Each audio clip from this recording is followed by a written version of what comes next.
pagi Bapak Ibu. Shalom. Apa kabarnya pagi ini? Saya diberkati. Kami diberkati. Kita semua diberkati. Apa kabar hari ini? Saya diberkati. Kamu diberkati. Kita semua diberkati. Bapak, terima kasih Tuhan. Kami mengucap syukur untuk pagi hari ini Tuhan.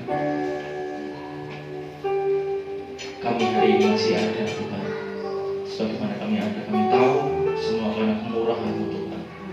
Semua karena rahmat Tuhan yang selalu baru setiap pagi atas hidup kami. Kami sangat-sangat mengucap syukur Tuhan. Dan pada pagi hari ini Tuhan, kami mau beribadah Tuhan. Kami mau beri yang terbaik Tuhan. Bahkan setiap hati kami mau memuji menyembah-Mu. Setiap hati kami mau menerima setiap taburan firman-Mu Tuhan. Dan hati kami mau menerima Engkau seutuhnya Bapa. Terima kasih Tuhan.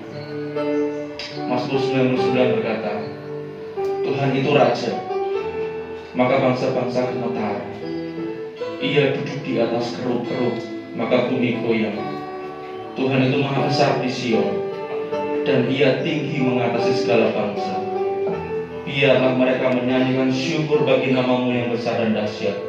Kuduslah Ia, Raja yang kuat, yang mencintai hukum. Engkaulah Tuhan yang menegakkan kebenaran, hukum dan keadilan di antara keturunan Yakub. Engkaulah yang melakukannya. Tinggikanlah Tuhan Allah kita, dan sujudlah menyembah kepada tumpuan kakinya. Kuduslah Ia. Terima kasih Tuhan Yesus. Haleluya, kami mau sembah Kau Tuhan. Kami mau puji Kau. Kami mau melakukan semua untuk Engkau Yesus.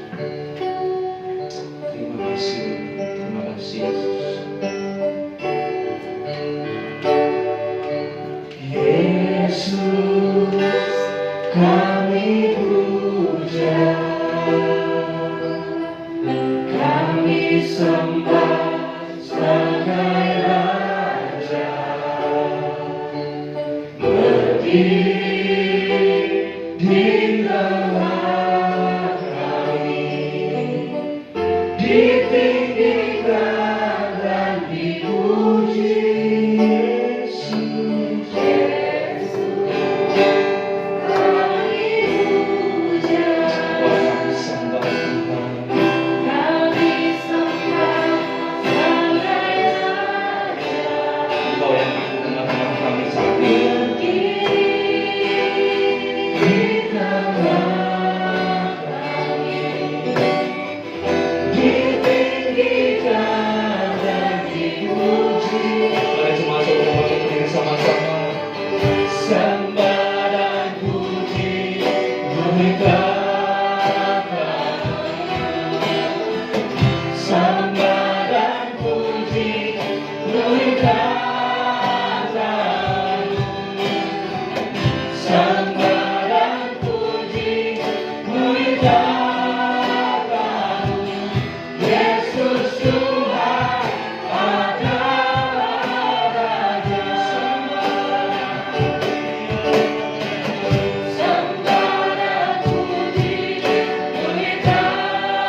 atas setiap kebaikan-Mu Tuhan.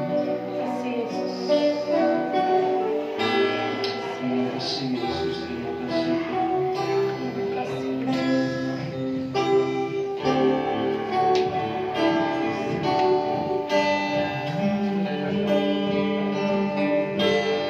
hanya pujian bagi-Mu Tuhan, pujian bagi-Mu Tuhan, nama-Mu besar dan layak dipuji. Hanya pujian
Silakan duduk Bapak Ibu.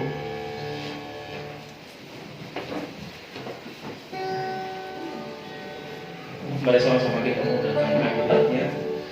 Kita mau masuk ke dalam hadirat yang kudus.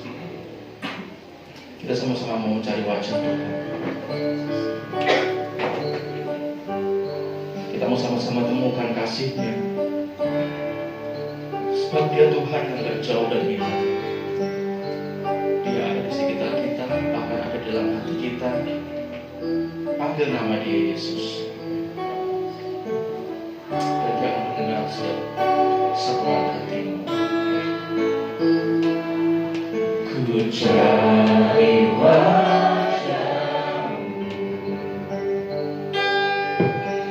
temukan kasih-Mu.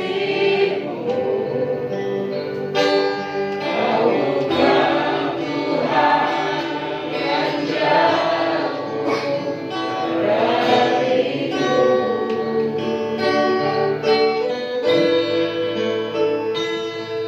Ku panggil nama-Mu,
Engkaulah sumber kekuatan. Ketika kami lemah, maka kekuatan-Mu lah yang menopang kami. Sebab itu Tuhan, biarlah kami selalu dekat dengan, kami selalu bersama-sama dengan Engkau, menghadapi hari-hari di depan yang semakin tidak menentu. Kami punya satu kepastian bahwa di dalam Yesus kami aman, di dalam Yesus kami selamat. Terima kasih Tuhan. Ajari kami untuk kami menjalani hidup dengan bijaksana. Nyatakan itu melalui firman. Sebab itu kami buka hati kami buka hati dengan seluas-luasnya, supaya firman Tuhan penuh mengisi, menguasai hidup kami. Terima kasih Tuhan. Berbicaralah Tuhan, kami siap mendengar. Dalam nama Tuhan Yesus kami berdoa. Amin. Amin. Shalom. Ya, silakan duduk saudara. Ya, terima kasih untuk kasih musik. Saudara dikasih Tuhan, masih melanjutkan seri tentang hidup yang berbuah. Saudara dikasih Tuhan, minggu yang lalu kita sudah belajar bahwa ternyata hidup ini bisa berbuah itu dimulai dari hidup itu sendiri harus hidup. Hidup sendiri harus hidup. Karena banyak orang yang hidup tapi sebetulnya nggak hidup. Ada sesuatu yang berhenti dalam kehidupannya, tidak ada pertumbuhan, tidak ada perubahan. Kondisi yang demikian tidak akan menghasilkan buah. Sedikit kita mengulang pelajaran minggu lalu. Next. Ya, review minggu lalu. Ya, kalau kita mau berbuah, itu tentu dimulai dari kehidupan. Tanpa kehidupan gak akan ada buah. Pohon imitasi yang mati gak akan menghasilkan buah. Ya. Kehidupan iman yang mati tidak akan menghasilkan buah. Tidak akan. Makanya jangan heran, banyak mungkin kita ketemu orang Kristen sudah berpuluh-puluh tahun jadi orang Kristen, tapi hidupnya masih seperti itu aja. Masih gampang emosian, masih gampang sakit hati, statusnya galau melulu. Saudara dikasih Tuhan, itu menunjukkan ada sesuatu yang bermasalah di dalam hidup. Dia hidup tapi mati. Minggu lalu kita sudah belajar, kita bisa dihidupkan karena Roh Allah yang hidup dalam kita. Ya. Kemudian kehidupan itu ditunjukkan dengan adanya pertumbuhan. Ya, kalau saudara tanam pohon mangga, beli pohon mangga cangkokan, kan sekarang banyak itu ditanam. Setahun 2 tahun masih segini aja gak tumbuh-tumbuh. Saudara, waduh ini gimana ini? Jangan-jangan yang saya beli, yang saya tanam ini pohon imitasi. Seperti bunga ini saudara. Bunga ini dari pertama kali kita buka gereja di tempat ini ya segini-gini aja, gak pernah naik, gak pernah tumbuh. Iman kita kalau begitu-begitu aja, ya gak akan menghasilkan apa-apa. Justru kalau stuck, berhenti, itu pertanda menuju kepada kematian. Ya saudara dikasih Tuhan, hidup itu harus ada pertumbuhan. Silakan cek iman kita 5 tahun yang lalu dengan hari ini, adakah pertumbuhan dalam iman kita? Ya. Antusias kita dalam ibadah, kerinduan kita dalam berdoa, dalam membaca Alkitab sama nggak dulu dengan sekarang? Atau justru kebalik, dulu saya lebih semangat Pak, sekarang lebih malas. Wah ini harus diterapi yang seperti ini, harus segera ditangani. Ya. Kemudian pertumbuhan sendiri adalah sebuah proses, nggak bisa otomatis. Nggak mungkin hari ini percaya, dibaptis langsung bertumbuh, langsung hidupnya berubah, langsung simsalabim. Enggak. Ada proses. Sebab itu ketika kita diproses, jangan banyak protes. Kita kadang-kala sering protes. Doanya nggak dijawab, protes. Ya. Dalam komunitas ada gesekan, protes. Kadang-kala Tuhan pakai masalah, Tuhan pakai sesama di sekitar kita untuk memproses kita, membentuk kita menjadi pribadi yang semakin serupa dengan Kristus. Nah selanjutnya saudara, Nah, buah adalah hasil dari pertumbuhan itu sendiri. Jadi ini berkait atau proses yang berjalan berkesinambungan. Sekarang kita akan lihat next. Ya, proses terjadinya buah itu seperti apa? Ya. Sebelum kita melihat paparan firman Tuhan, saya mau kasih ilustrasi. Buah mangga itu terjadinya gimana, saudara? Ya tadi pohonnya bertumbuh dulu. Setelah pohon itu cukup dewasa baru bisa menghasilkan buah. Apa cirinya pohon itu dewasa? Berbunga, betul gak? Berbunga. Nah, dalam pelajaran IPA, dalam pelajaran biologi kita belajar dalam bunga itu ada kelamin jantan, kelamin betina, ada benang sari dan putik. Terjadi penyerbukan di sana. Ketika terjadi penyerbukan, mulailah terbentuk yang namanya buah. Tidak serta-merta langsung tanam, langsung toeng muncul buahnya. Ada tahapan-tahapannya. Dalam kehidupan kita, banyak kali orang beranggapan gini, kalau sudah jadi orang percaya langsung berubah hidupnya. Kalau sudah jadi orang percaya, sudah dibaptis, dia angkat dari pola baptisan, hidupnya berubah. Enggak. Bukan seperti Superman, begitu ada masalah, buka bajunya langsung bisa terbang. Seperti itu, saudara, kehidupan Kristen. Ada proses yang harus dilewati. Kita akan belajar seperti apa prosesnya. Yang pertama, di dalam Kristus. Berbuah itu bisa terjadi kalau kita di dalam Kristus. Coba kita lihat di dalam Yohanes 15 ayat 4 dan 5. Injil Yohanes pasal yang ke-15 ayat 4 dan 5.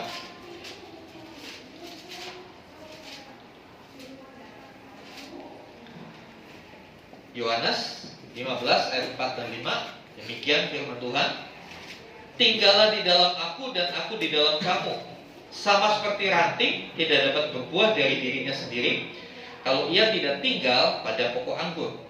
Demikian juga kamu tidak berbuah jikalau kamu tidak tinggal di dalam aku. Akulah pokok anggur dan kamulah ranting-rantingnya.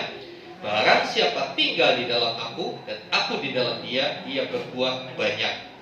Sebab di luar aku kamu tidak dapat berbuat apa-apa.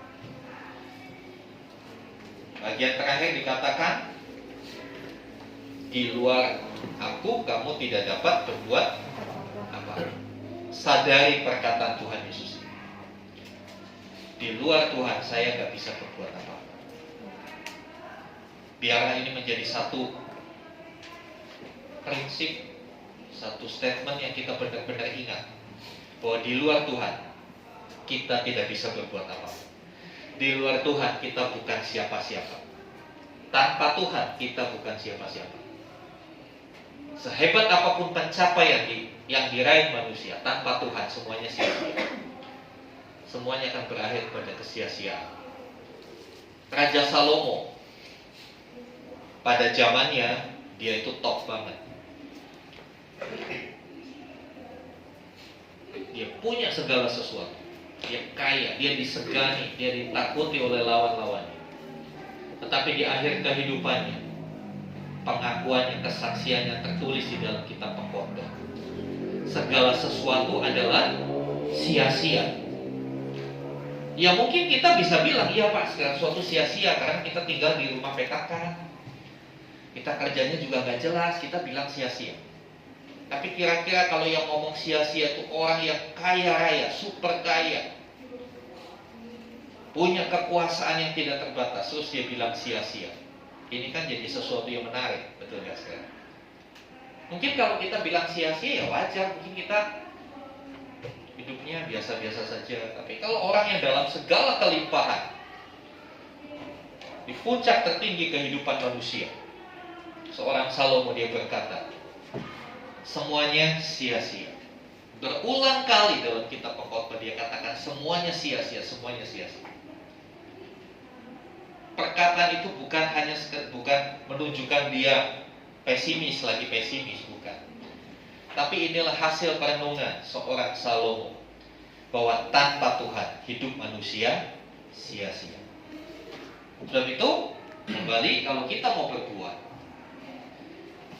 yang pertama yang harus kita alami, hiduplah di dalam Tuhan, hiduplah di dalam Kristus. Ya, hidup di dalam Kristus itu dimulai dari percaya dan menerima Kristus. Percaya dan menerima Kristus. Ya, percaya bukan sekedar percaya. Saudara percaya kalau Presiden Rusia itu Vladimir Putin? Percaya, karena saudara punya pengetahuan lalu iya percaya. Tapi percaya kepada Kristus bukan sesimpel itu. Percaya dan menerima Kristus, ya, atau beriman itu bukan hanya sekedar percaya. Kadang-kala kita mendefinisikan iman, kita harus beriman. Stop sebatas percaya. Ya, tidak sesederhana itu. Beriman itu artinya mempercayakan hidup kepada yang dipercayai. Siapa yang saudara percaya? Tuhan Yesus. Sudahkah kita mempercayakan hidup kita kepada Dia? Mempercayakan, menyerahkan hidup kita. Sama seperti saudara punya kain, lalu saudara mau bikin baju. Saudara datang ke penjahit kan, saudara bawa kain itu. Saudara bilang, Pak, saya mau bikin meja. Lalu dia akan ukur kita. Setelah ukur, kainnya dibawa pulang lagi apa ditinggal di situ? Ditinggal. Kita serahkan. Kita mempercayakan kain. Mungkin kain kita mahal, 1 meter mungkin 1 juta. Tapi karena kita percaya sama penjahit itu, kita serahkan.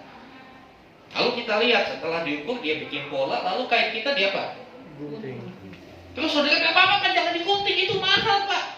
Kira-kira gimana sih? Ya nggak jadi bajunya. Kadang-kadang kita tuh sama Tuhan begitu. Kita bilang mempercayakan hidup sama Tuhan, tapi ketika Tuhan mulai potong kesukaan kita, mulai potong kebiasaan-kebiasaan buruk kita, kita marah sama Tuhan. Kita bilang, jangan Tuhan, Tuhan jangan ganggu, itu kesukaanku. Nah, saudara dikasih Tuhan. Beriman itu kita mempercayakan hidup ini kepada siapa yang kita percaya. Kita percaya sama Yesus, serahkan hidup, percayakan hidup, letakkan sudah, biar Dia urus hidup kita. Oke, saudara jahit baju tadi, mau dipotong, mau diinjak-injak, gua gak mau tahu, pokoknya itu besok jadi baju. Bisa buat saya pakai buat WL minggu depan. Ya, saudara kasih Tuhan. Tapi kadang-kala kan dalam kita menjadi murid Yesus nggak kayak gitu. Hati kita, pikiran kita masih ikut campur. Kadang-kala kita mendikte Tuhan juga. Harusnya kan Tuhan begini, harusnya Tuhan begini. Sorry, siapa lu dikte Tuhan? Jangan dikasih Tuhan. Nah, percaya dan menerima Kristus itu gak bisa diam-diam, harus terbuka, harus dipublikasikan. Nah, baptisan adalah proklamasi iman. Di dalam Kristus kita sudah percaya, kita yakin, kita menerima bahwa Yesus adalah satu-satunya Tuhan dan Juru Selamat. Yang bisa menyelesaikan masalah dosa saya hanya Kristus, tidak ada yang lain. Amal perbuatan kita tidak akan bisa menyelesaikan masalah dosa. Hanya karya Kristus di atas kayu salib yang bisa menyelesaikan masalah dosa kita. Selanjutnya, hamba Tuhan, gereja membimbing kita untuk masuk dalam baptisan air. Apa sih baptisan air? Ya, singkatnya baptisan air adalah proklamasi iman. Kata proklamasi kita dengar di bulan Agustus kan, 17 Agustus proklamasi. Coba kita renungkan proklamasi kemerdekaan Indonesia. Negara ini tidak akan pernah menjadi sebuah negara tanpa proklamasi. Tanpa menyatakan bahwa kita merdeka, kita nggak akan pernah bisa merdeka. Itulah pentingnya sebuah proklamasi. Makanya dulu, walaupun masih banyak tentara Jepang di Indonesia, Soekarno-Hatta nekat memproklamasikan kemerdekaan. Walaupun Jepang penjajah itu belum semua angkat kaki dari Indonesia, tapi bangsa kita di bawah pimpinan Presiden Soekarno dan Muhammad Hatta menyatakan proklamasi, dengan ini kami menyatakan kemerdekaan Indonesia. Hal-hal yang mengenai pemindahan kekuasaan dan lain-lain diselenggarakan dengan cara seksama dan dalam tempo yang singkat. Baptisan itu seperti itu, simpelnya.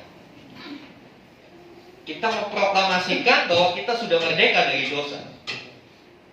hal-hal mengenai perubahan hidup dan lain-lain dilakukan dengan cara seksama dan dalam tempo yang sesingkat-singkatnya. Jadi setelah dibaptis dia berubah dan hidup bukan seperti itu. Pentingnya baptisan adalah sebuah proklamasi. Tanpa proklamasi gak akan pernah ada status, ya kan? Status negara ini gak akan pernah merdeka kalau belum ada proklamasi. Contoh Papua, teriak-teriak mau merdeka, gak ada proklamasi yang gak merdeka, tetap masih bagian Indonesia. Ya. Harus ada satu titik yang namanya proklamasi, itulah baptisan. Sebab itu saya katakan yang belum baptis, ayo. Kalau kamu sudah percaya Yesus, sudah terima Tuhan Yesus, ayo ambil bagian dalam baptisan. Baptisan gak nunggu saudara hidupmu kudus sempurna dulu, gak akan pernah bisa sempurna hidup kita. Perjalanan disempurnakan itu perjalanan sepanjang hidup. Saya juga belum sempurna. Banyak orang keliru mikirnya, saya masih suka marah, gak siap buat baptis. Ya nunggu kamu berhenti marah ya kamu mati dulu baru saat gak marah. Karena orang mati gak bisa marah. Saya kadang-kadang ngomong begitu. Kalau kamu nunggu hidupmu berubah, justru dengan dibaptis, maka Tuhan lebih leluasa menggarap hidup kita. Karena kita sudah menyatakan, saya milik Tuhan, saya serahkan hidup saya bagi Tuhan. Tuhan lebih leluasa. Tapi kalau belum, ya Tuhan tunggu dulu, ini benar enggak nih? Percaya kepadamunya benar enggak? Kok enggak dinyatakan? Nah, saudara yang dikasih Tuhan, di dalam Kristus, percaya, menerima Dia, kemudian selanjutnya mempercayakan hidup itu dinyatakan dengan satu momen yang namanya baptisan. Ya. Nah, di dalam Kristus ini, kalau melihat bahasa aslinya, kata-kata di dalam Kristus itu dipakai kata yang sifatnya terus-menerus, pekerjaan yang dilakukan terus-menerus, continue. Jadi di dalam Kristusnya bukan hari Minggu, di dalam gereja sih di dalam Kristus, di luar gereja, di dalam siapa nggak tahu, nggak seperti itu. Jadi dari minggu sampai ketemu minggu lagi, 7 hari dalam seminggu, 365, 66 hari dalam setahun, kita tetap di dalam Kristus. Baru kita bisa berbuah. Tadi Yohanes bilang kalau kita nggak di dalam Kristus, kita nggak berbuah. Ini prasyarat yang pertama dan utama supaya kita berbuah. Next. Selanjutnya, dalam proses terjadinya buah, setelah kita di dalam Kristus, setelah kita percaya, saat itu juga Roh Kudus diutus, Roh Kudus dikirim untuk memenuhi kita, memimpin hidup kita. Selanjutnya, dipimpin Roh Kudus, Galatia 5 ayat 18. Kita baca Galatia 5 ayat 18.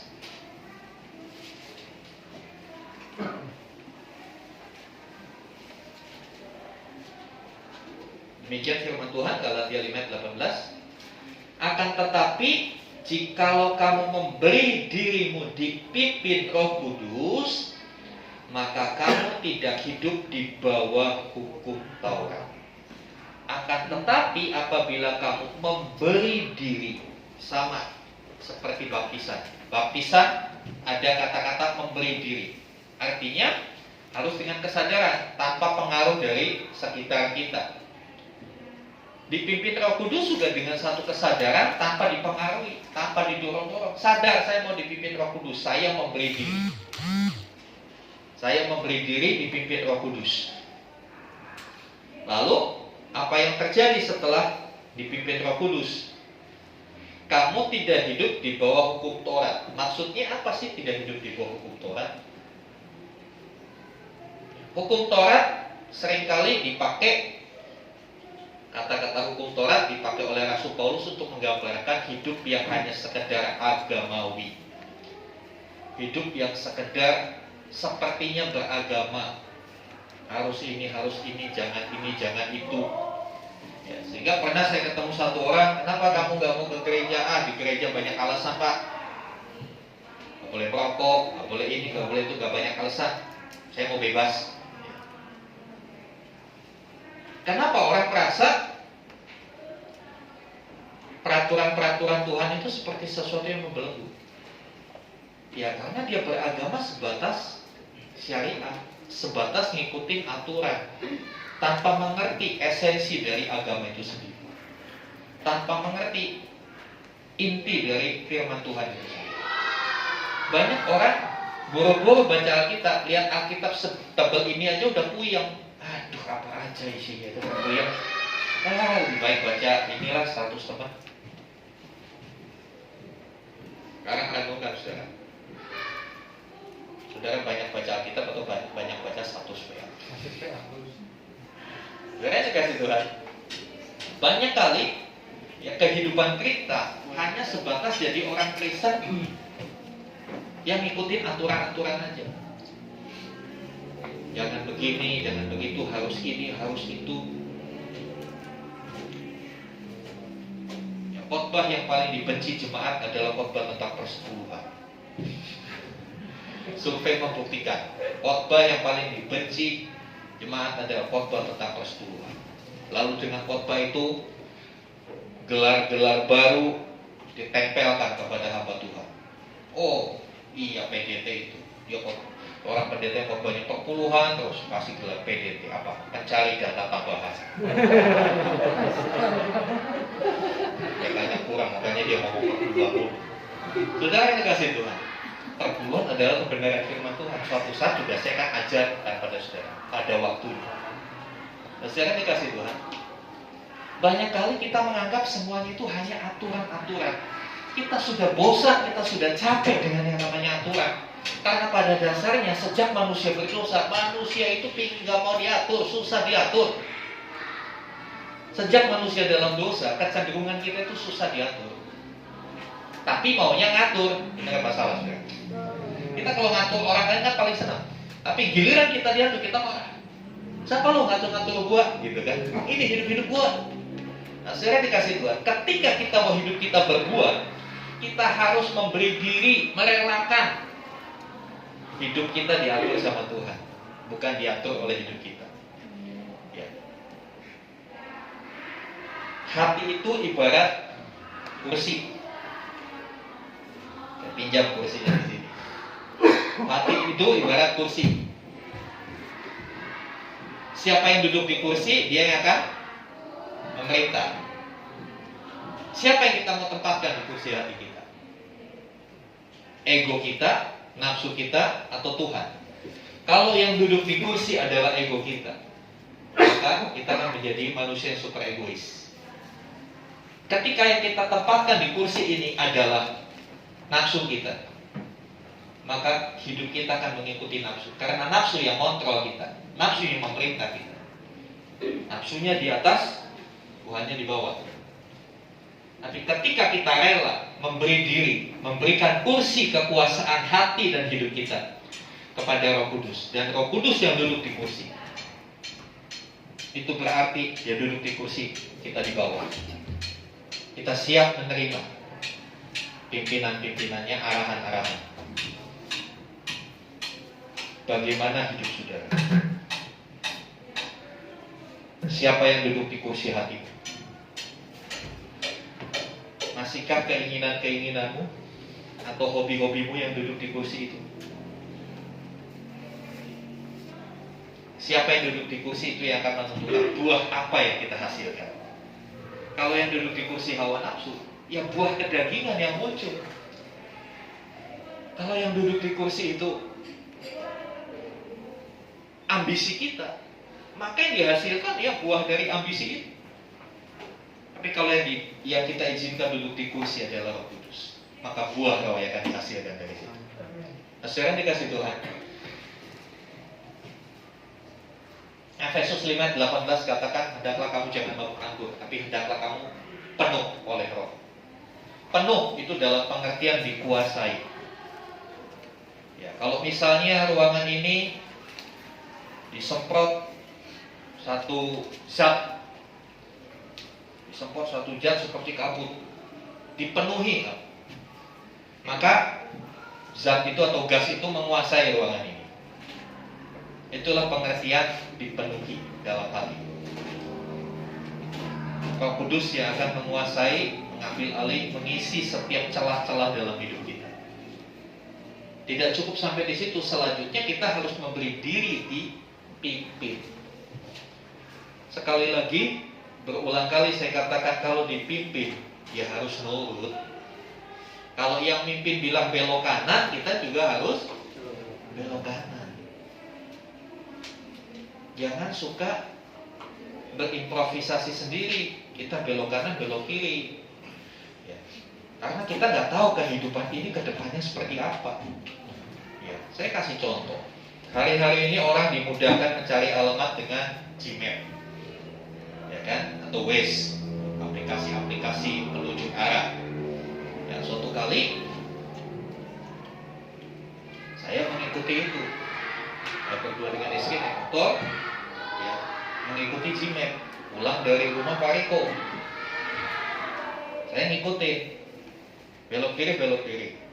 Tapi suatu saat saya nggak konsen, nggak fokus ke arahannya. Saya ngobrol sama istri saya, ngobrol tentang apa. Saya nggak fokus. Rupanya saya harus belok kanan, saya lurus kebablasan begitu ceritanya. Terus, kok nggak bunyi? Saya lihatin, oh masih lurus, tiba-tiba hilang.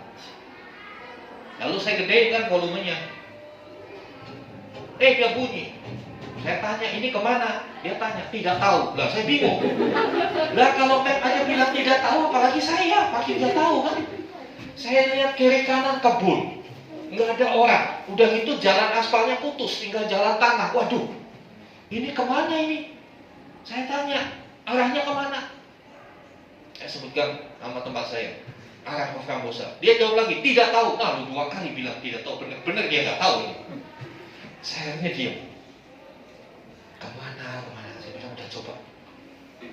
Karena saya biasa waktu di Kalimantan biasa jalan di hutan, patokan kita kan arah matahari. Saya lihat arah matahari kemana? Oh di sana. Ini udah sore sekitar jam 4-an. Berarti arah barat sana. Saya memang sedang menuju ke barat.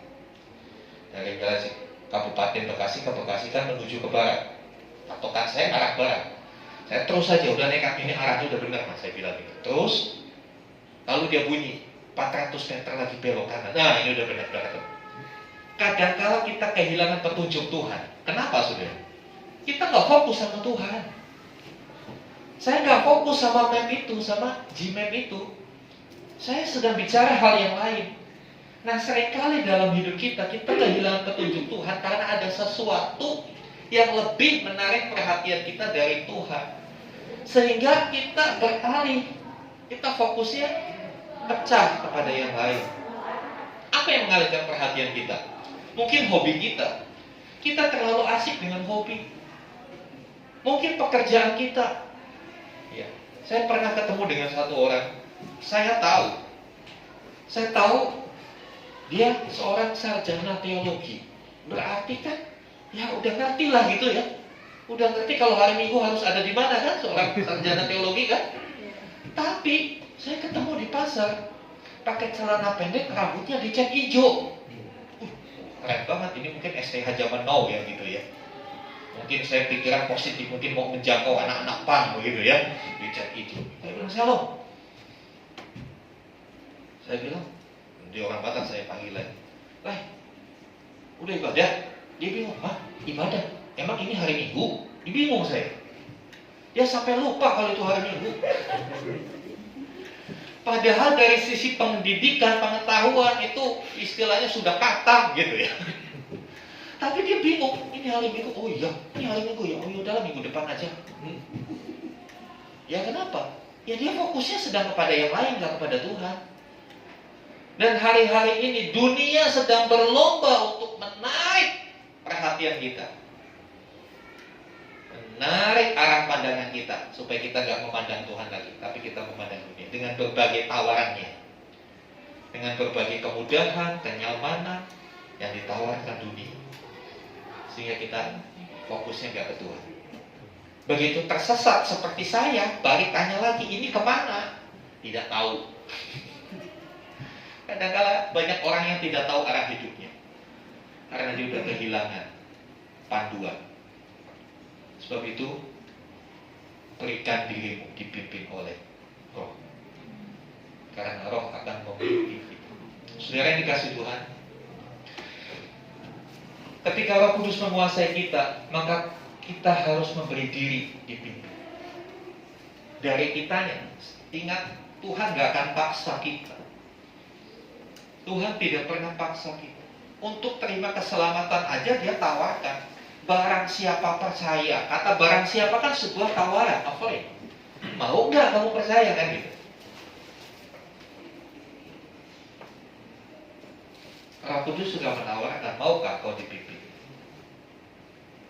Karena apa? Roh Kudus diutus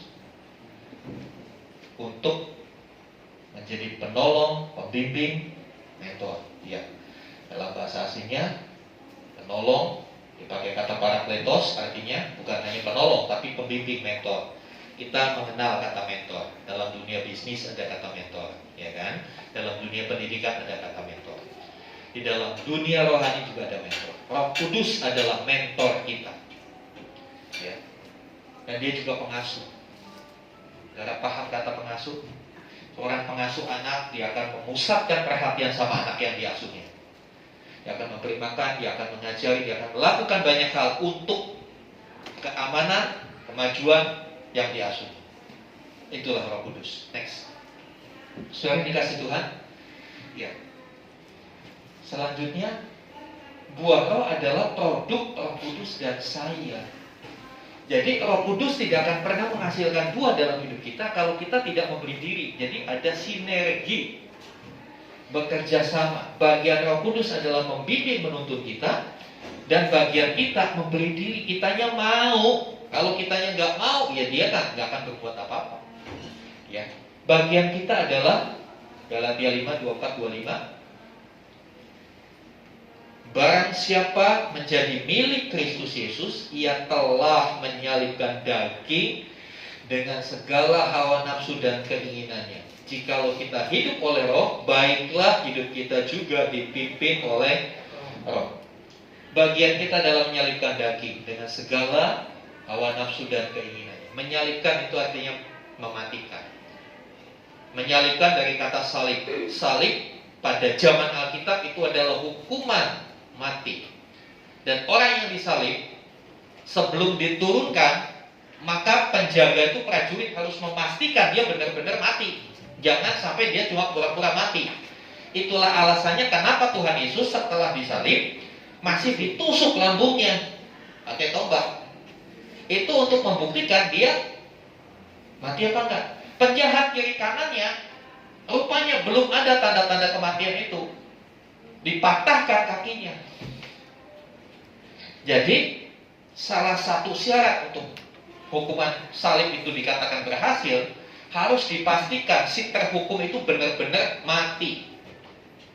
Makanya istilah menyalibkan daging itu memberi pengertian kita harus benar-benar memastikan bahwa daging kita itu udah mati. Udah gak ada lagi keinginan hawa nafsu. Itu yang harus kita upayakan. Bisa nggak? Pasti bisa, karena Tuhan ngomong begitu. Yang Tuhan katakan, yang Tuhan perintahkan pasti sesuatu yang bisa. Roh Kudus akan menginsafkan dan memimpin ke dalam seluruh kebenaran. Kita baca Yohanes 16. Ini penting, saudara. Saya mau kita memahami bagaimana mekanismenya Roh Kudus bekerja dalam hidup kita. Yohanes 16 ayat 8 sampai 13.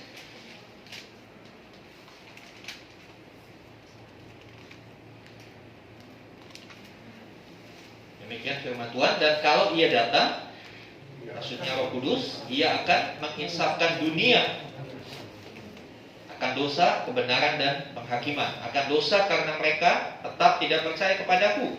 Akan kebenaran karena aku pergi kepada Bapa dan kamu tidak melihat aku lagi. Akan penghakiman karena penguasa dunia ini telah dihukum. Masih banyak hal yang harus kukatakan kepadamu, tetapi sekarang kamu belum dapat menanggungnya. Tetapi apabila ia datang, Roh Kudus, yaitu Roh kebenaran, ia akan memimpin kamu ke dalam seluruh kebenaran. Sebab ia tidak akan berkata-kata dari dirinya sendiri, Tetapi segala sesuatu yang didengarnya, itulah yang akan dikatakannya, dan ia akan memberitakan kepadamu hal-hal yang akan datang. Saudara yang dikasih Tuhan, Roh Kudus itu akan menginsafkan dan memimpin. Kata menginsafkan itu boleh diartikan menyadarkan kita. Seseorang tidak akan pernah bisa meninggalkan kejahatannya, tidak akan pernah bisa meninggalkan kesalahannya kalau dia belum sadar apa yang dilakukan salah. Dia merasa apa yang salah, benar kok, gak masalah. Ya, saya pernah jumpa dengan seorang anak Tuhan, sekarang sudah menjadi hamba Tuhan. Sebelumnya dia benar-benar hidup dalam dosa. Mohon maaf kalau saya bicara agak vulgar ya. Dia hidup dalam dosa perzinahan. Dia berzina itu bukan sekali dua kali. Jadi hobinya itu ganti-ganti perempuan. Dia cerita sama saya, Pak, dulu, nah waktu ketemu saya udah bertobat. Dulu waktu saya belum bertobat, saya tuh pernah, mungkin kalau dihitung-hitung 1000 wanita lebih saya pernah tidur. Dari yang paling kurus sampai yang paling gemuk, katanya. Dari anak umur belasan tahun sampai umur 90 tahun saya pernah tidur. Dari yang putih sampai yang hitam legam saya tidur. Dari semua negara saya pernah tidur. Untuk satu, kepuasan seksual. Dia ditegur, banyak orang tegur dia. Orang tuanya tegur dia, teman-temannya tegur dia. Dia bilang, apa salahnya saya gak memperkosa, saya bayar kok, dia setuju. Selesai kan? Ya kalau dipikir salah logika ya gak salah, gak merugikan. Dia bilang, saya merugikan apa? Kamu merugikan? Enggak kan? Istri saya aja gak marah, kamu kok kepo dengan hidup saya. Saya bayar perempuan itu. Saya gak paksa, saya bayar. Dia setuju, dia juga senang. Kadangkala dunia menawarkan logika-logika palsu, pemikiran-pemikiran yang kelihatannya benar tapi sebetulnya salah. Selama orang ini belum sadar bahwa yang dia lakukan itu sebuah kejahatan di mata Tuhan, dia akan terus lakukan. Walaupun banyak orang ngomongin dia, banyak orang tegur dia, gak peduli. Sampai pada satu titik dia bilang, saya tanya, lalu Bapak gimana kok bisa berhenti tiba-tiba? Apakah ada peristiwa Bapak kena penyakit HIV atau apa gitu? Saya bilang, enggak.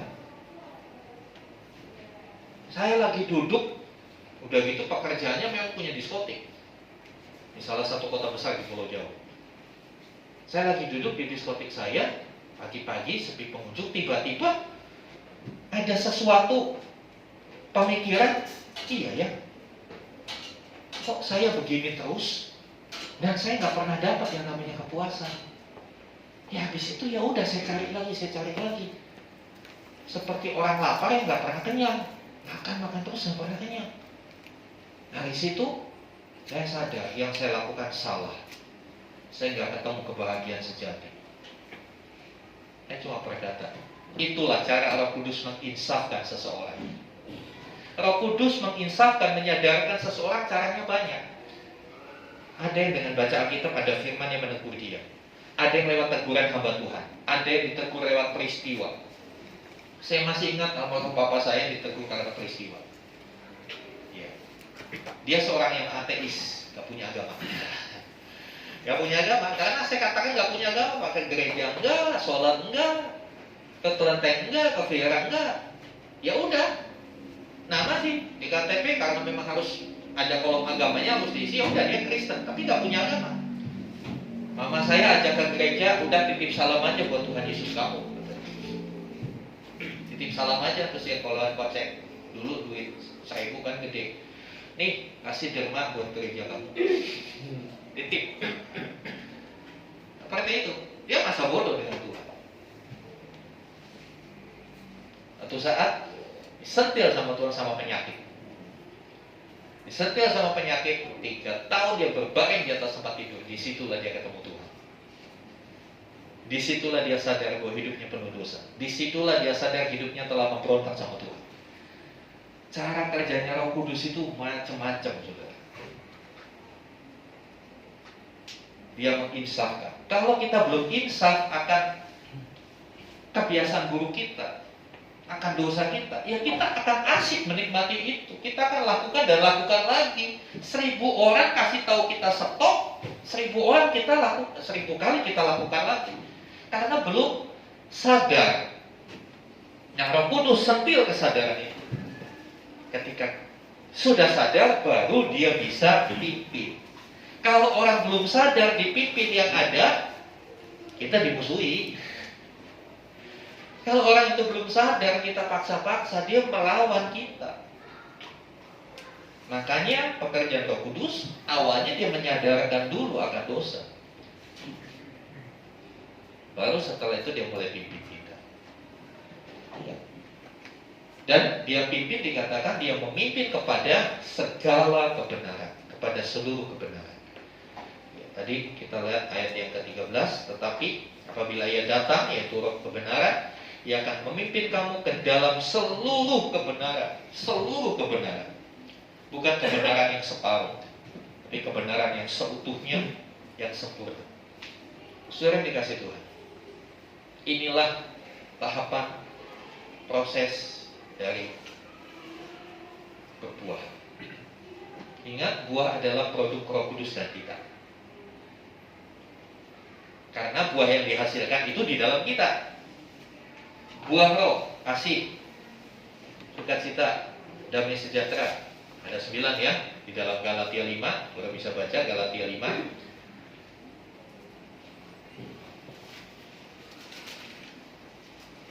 Galatia 5 ayat yang ke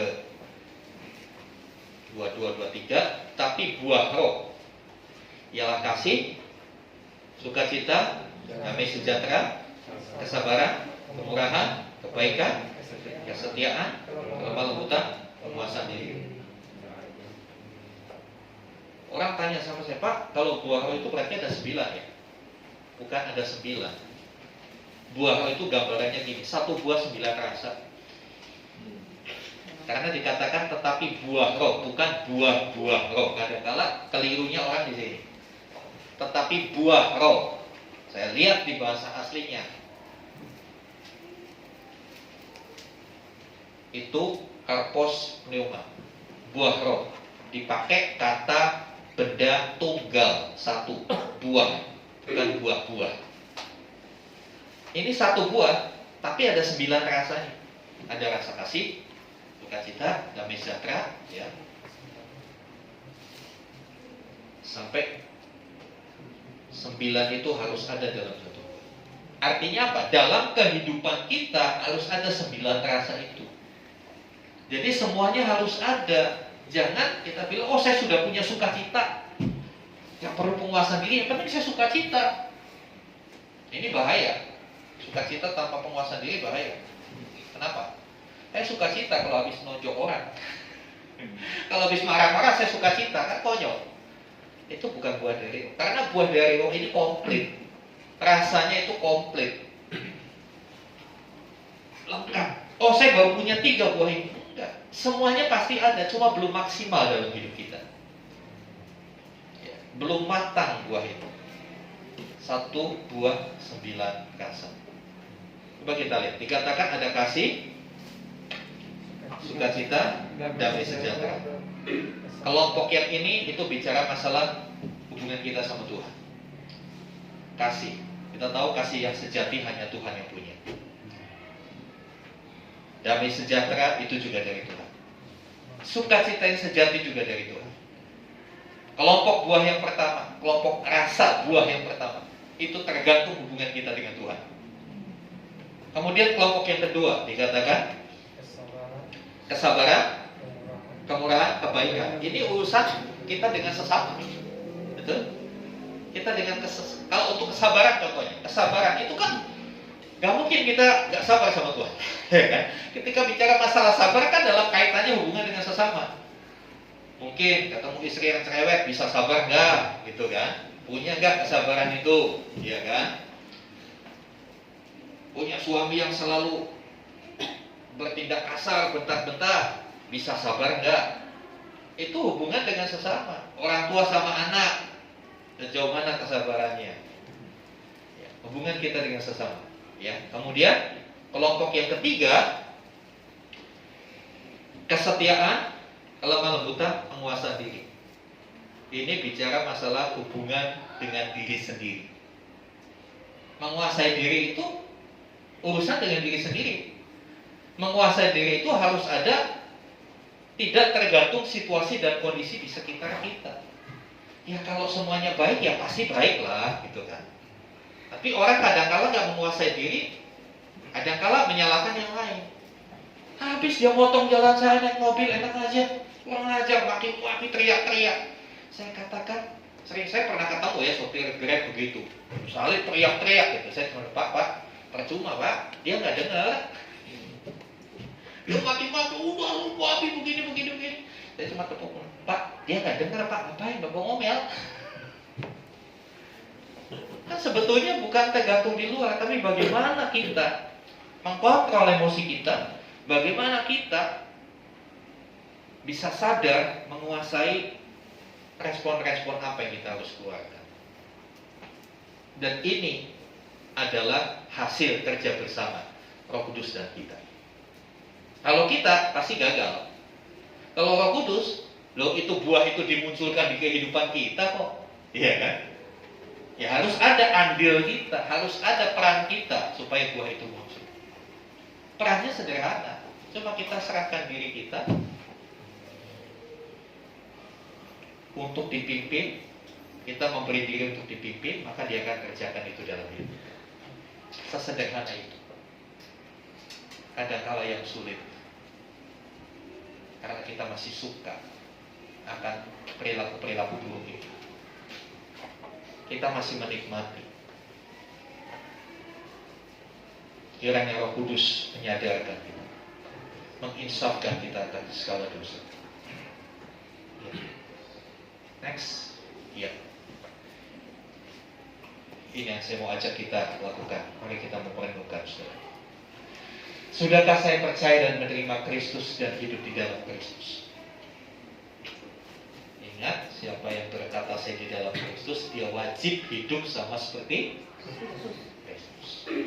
Kemudian, sudahkah saya dipenuhi dan dipimpin oleh Roh Kudus? Apa yang menguasai hidup kita hari ini? Uang? Kenikmatan dunia? Atau Tuhan? Saudara jawab dalam hati. Gak perlu tunjuk tangan. Saya pak mau jawab, gak usah. Ya, selanjutnya, sudahkah saya menghasilkan buah bersama Roh Kudus? Buah itu sesuatu yang bisa dinikmati.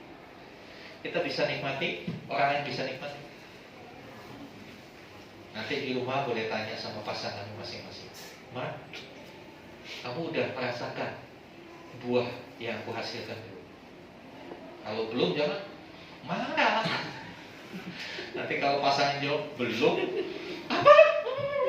Bukan begitu.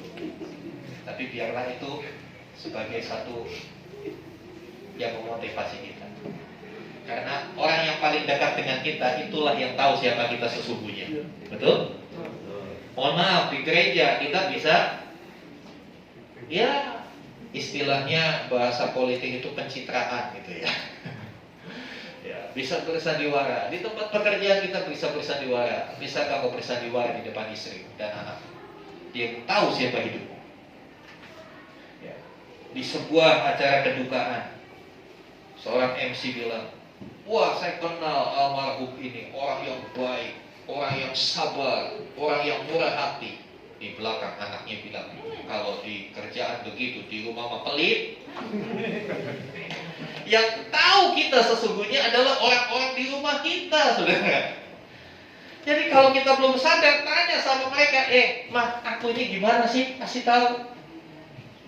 Tentu tanyanya bukan dengan marah-marah, dengan kerendahan hati untuk berubah. Dan yang ditanya, jangan ABS. Tahu ABS? Asal Bapak senang. Ya, supaya uang belanjanya dikasih, bilang Papa baik, Papa suami idaman, Papa suami luar biasa. Supaya uang belanjanya ditambahin gitu. Ya, gak seperti itu, saudara. Ya, kebenarannya adalah kalau hidup kita berbuah, maka orang-orang di sekitar kita itu yang lebih dulu merasakan. Itu yang harus dulu dirasakan. Jangan sampai orang di luar kita baik, tapi di rumah kita dimusuhi orang serumah. kita bisa berbuah. Karena Roh Kudus siap mementor kita untuk berbuah. Amin. Ayo yang mau berbuah kita bagi berdiri.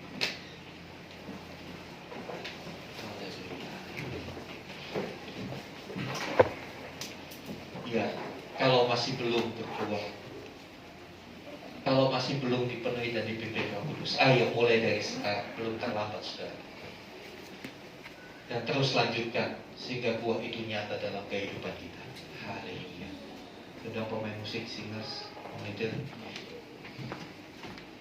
kita memperhadapkan diri kita kepada Tuhan. Saya pun menyadari belum semua rasa dari buah roh itu muncul dalam kehidupan saya. Saya masih terus berusaha untuk hidup dipimpin Roh Kudus. Saya terus berusaha supaya hidup saya diatur oleh Tuhan. Haleluya. Haleluya. Ambil waktu untuk kita merenungkan 3 pertanyaan itu.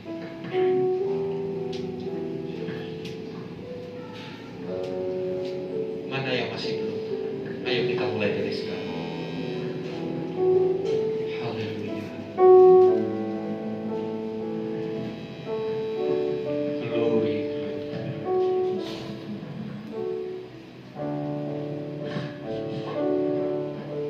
Haleluya. Haleluya.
menjalani hari-hari hidup? Apakah saudara perlu kekuatan untuk engkau meninggalkan kebiasaan-kebiasaan dulu? Sumber kekuatan itu ada di tengah-tengah kita. Dia adalah Roh Kudus yang sudah diutus menjadi Parakletos. Dia penolong, penghibur, mentor hidup kita. Yang rindunya, yang memiliki kerinduan hidupnya di mentor oleh Roh Kudus boleh angkat tangan. Haleluya, haleluya, haleluya, haleluya. Glory, glory, glory, glory, haleluya. Sekarang akui di hadapan Roh Kudus bagian-bagian hidupmu yang perlu dibenahi. Karakter-karakter apa yang masih harus diperbaiki dari hidupmu? Katakan, Roh Kudus, bantu aku untuk aku bisa mengendalikan itu. Bantu aku supaya aku selalu punya damai sejahtera. Bantu aku supaya aku punya kesabaran. Ada banyak area dalam hidup kita sebetulnya kita udah gak bisa kontrol, karena dunia ini terlalu mempengaruhi kita. Ya, kita perlu dimentor oleh Roh Kudus untuk menjadi pribadi yang dapat menghasilkan uang. Haleluya, haleluya, haleluya, haleluya.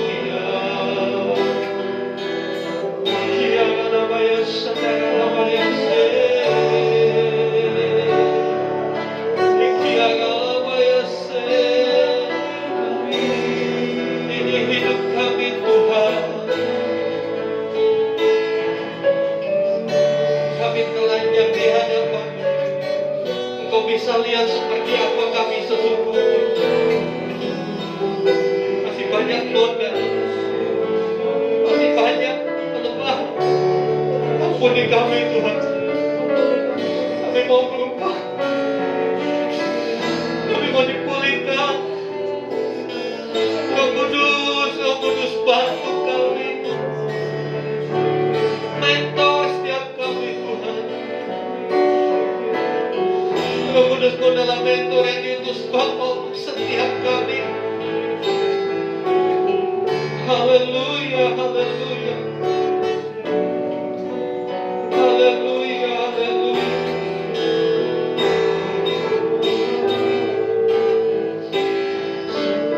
Indah Kau, Tuhan, penuh kasih dan sayang. Dia penghibur. Tempat penghiburan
Kudus,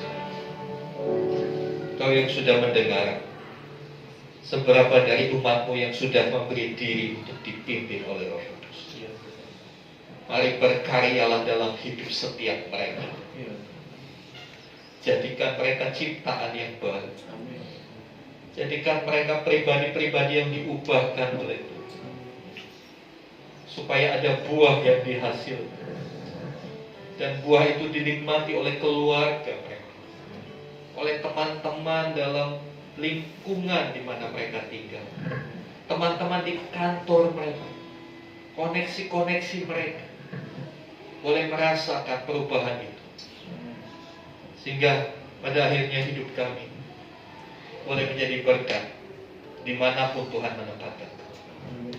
Ini doa dan kerinduan kami. Mari Roh Kudus, berkaryalah dalam umat-Mu di depan. Terima kasih Tuhan. Dalam nama Tuhan Yesus kami berdoa. Haleluya, haleluya. Amin.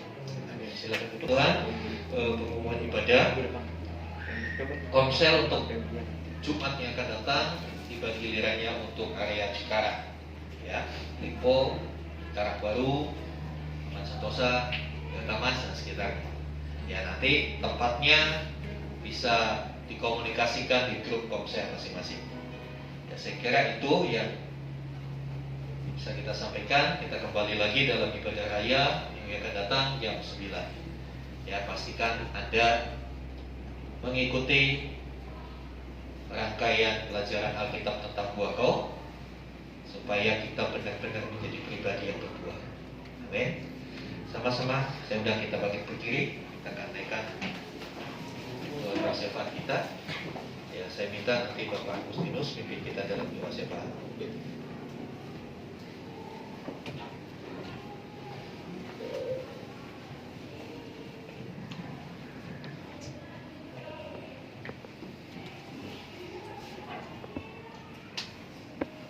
Bapa kami mengucap syukur buat siang hari ini.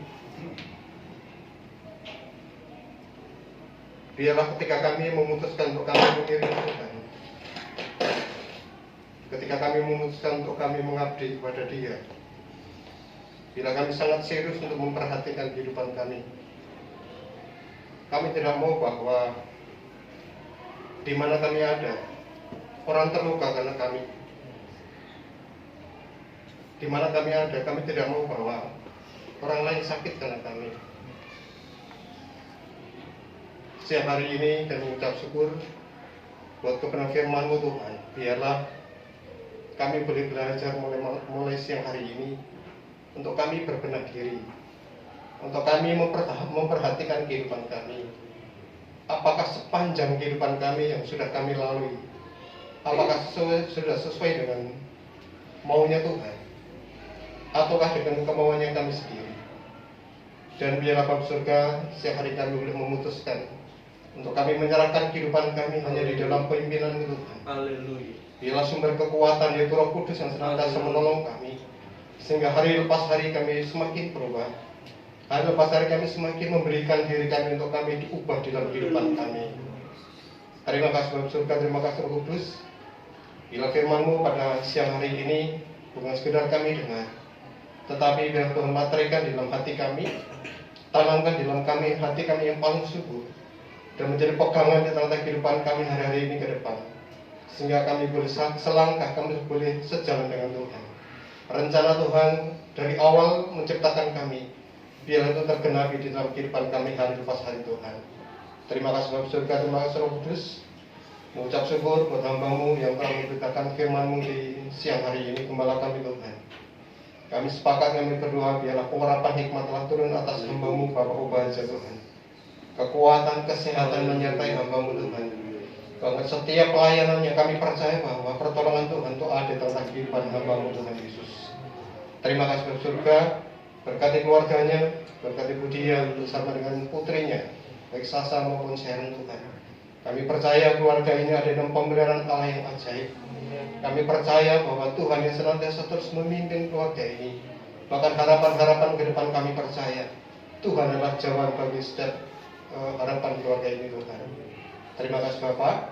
Kami mengucap syukur buat setiap kami yang bersama-sama ibadah siang hari ini Tuhan.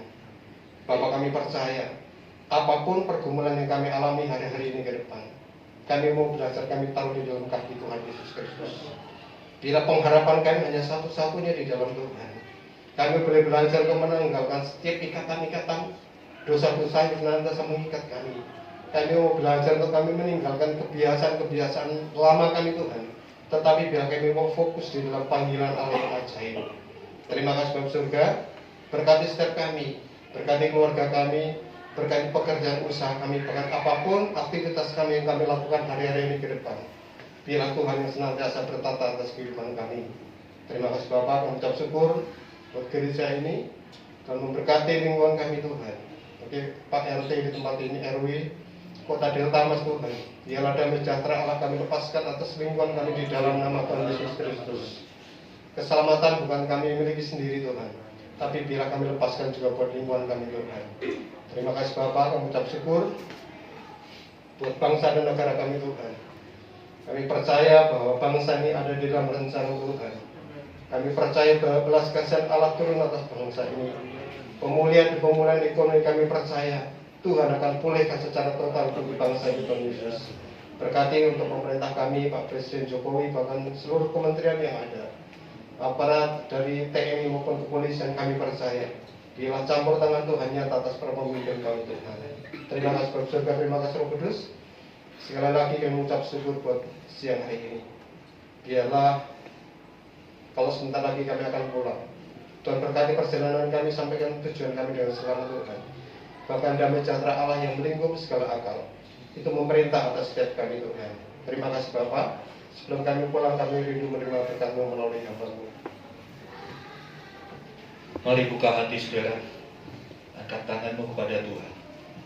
Nah, sekarang jemaat yang dikasih Tuhan, terimalah rahmat anugerah dari Allah Bapa di surga.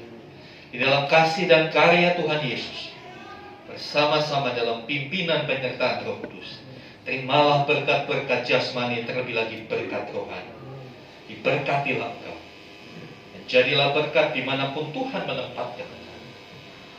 Karena itu pergilah, jadikanlah semua bangsa murid. Baptislah mereka dalam nama Bapa dan Anak dan Roh Kudus, dan ajarlah mereka melakukan segala sesuatu yang telah kuperintahkan kepadamu. Dan ketahuilah aku menyertai kamu senantiasa sampai kepada akhir zaman.